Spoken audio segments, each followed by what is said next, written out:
Je ne sais pas si ça nous a fait gagner du temps. Et pour tout dire, je ne sais pas si ça a été une bonne idée que de prendre ici le bac du sauvage.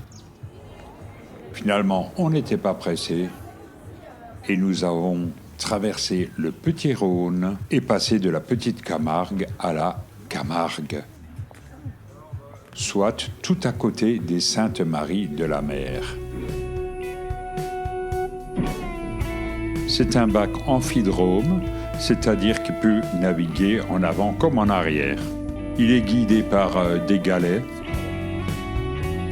Voilà pour la partie technique.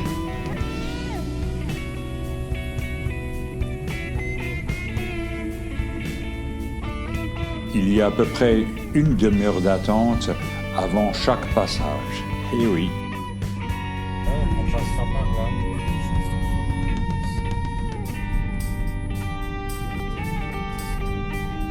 À partir de là, nous empruntons une route rectiligne.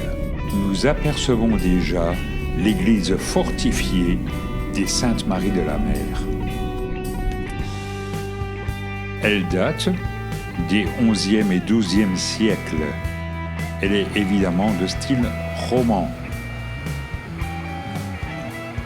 Elle servait à protéger les reliques des saintes, mais aussi les saintois eux-mêmes, en cas d'incursion des Sarrasins.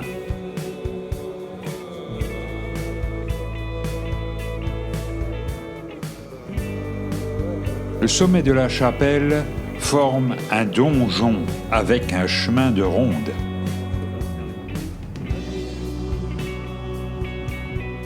À partir des créneaux, la vue embrasse toute la cité des Saintes-Maries de la Mer.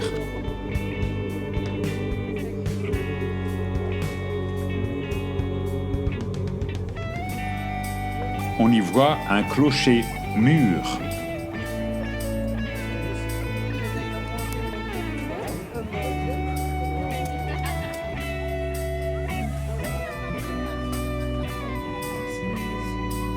Pour monter, comme pour descendre de la plateforme sommitale, on emprunte des escaliers à hélice.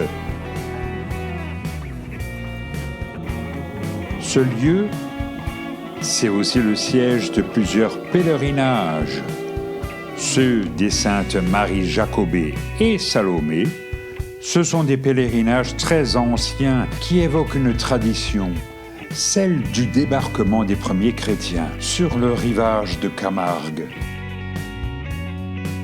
On n'y compte plus les ex-voto. Mais le pèlerinage le plus connu est sans conteste celui de la Vierge Noire, Sainte Sarah. C'est la sainte patronne des Gitans, qui n'est célébrée que depuis la moitié du XXe siècle. On constate de toute façon une émouvante ferveur en ces lieux.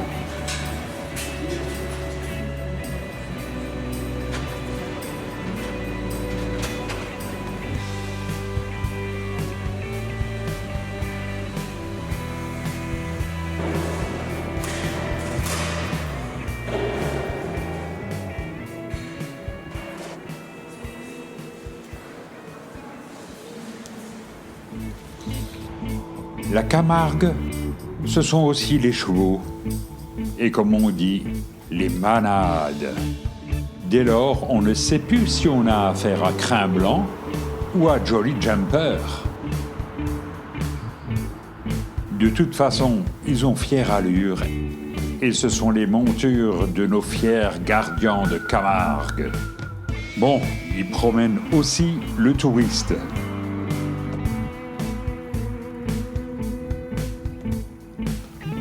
En marge du site archéologique de Glanum, nous nous arrêtons devant le mausolée et l'Arc de Triomphe.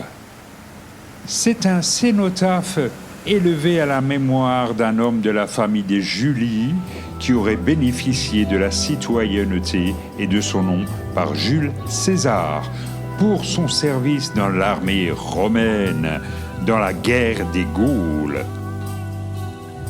Dans le lieu-dit Les Antiques, il y a aussi l'arc de triomphe romain, très similaire aux arcs qu'on trouve à Orange et à Carpentras.